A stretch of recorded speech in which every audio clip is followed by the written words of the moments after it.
L-istudenti tas-seba' sena se jingħataw laptop ġdid sabiex ikun jista' jgħinhom fl-istudji tagħhom. Dan ħabbru l-Ministru għall-Finanzi Clyde Caruana fid-diskors tal-Baġit bħala parti minn pakkett ta' miżuri għas-settur edukattiv. Matul is-sena d-dieħla se jitlestew ix-xogħlijiet fl-Iskola ta' Ħalaxaq, tal-Imsida fl-Iskola Primarja tar-Rabat u fil-Kumpless Sportiv fl-Iskola ta' Santa Luċija. F'Għawdex se jitkompla x-xogħol fuq l-Iskola tan-Nadur. Min barra lotja ta' 10,000 euro fis-sena biex il-kapijiet tal-iskola jiżguraw li it-tfal ma jkunx jonqoshom affarijiet bażiċi. L-iskejjel li għandhom l-akbar numru ta' studenti li ġejjin minn ambjent diffiċli se jirċievu allokazzjoni akbar ta' fondi.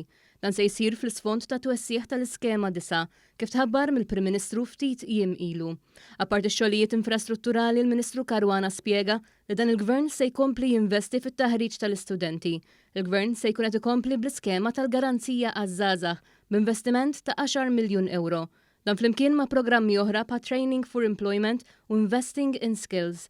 Dawk li jixtiequ javvanzaw fl-istudji tagħhom permezz ta' masters jew dottorat se jkomplu jgawdu minn boros ta' studji u krediti tat-taxxa.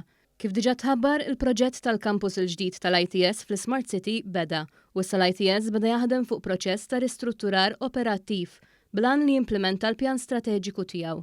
L-ITS se jara li jestendi l-ambitu akademiku tiegħu għal korsijiet akkreditati sa' livell MQF 7. Il-Ministru Caruana ħabbar ukoll li f'Jannar li ġej il-Gvern se jibda d-diskussjonijiet għal ftehim settorjali ġdid għall-edukaturi.